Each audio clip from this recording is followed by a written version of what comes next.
anak saya sampai bonyok begini.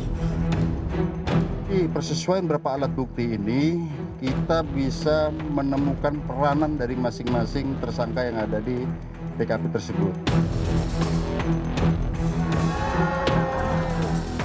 Ini adalah salah satu adegan saat tersangka Mario Dandi memperagakan selebrasi ala Cristiano Ronaldo usai menganiaya David. Padahal kala itu David sudah terkapar tak sadarkan diri.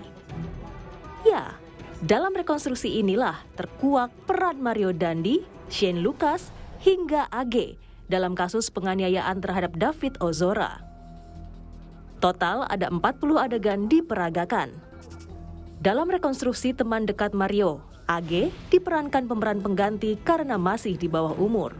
Ternyata dari 37 adegan yang kita persiapkan berdasarkan pemeriksaan, kemudian kita padukan dengan hasil digital forensik tadi, ternyata berkembang menjadi 40B.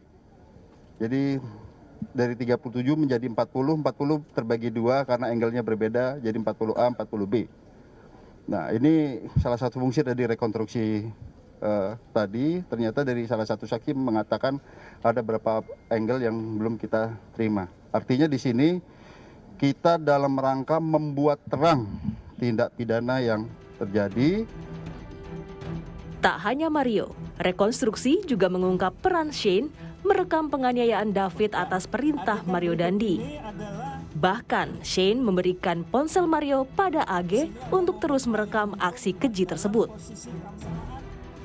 Di sela-sela rekonstruksi, Mario dan Shane terlihat beberapa kali menunduk sambil menangis. Bahkan saat adegan memerintahkan korban David Ozora push up 50 kali, Mario Dandi juga terlihat menangis. Rekonstruksi ini juga menghadirkan saksi N, orang tua dari teman David.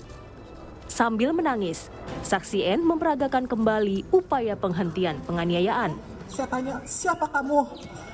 Ngapain kamu di sini? Saya pemilik rumah itu. Kamu tamu nggak diundang, kamu ngapain di sini?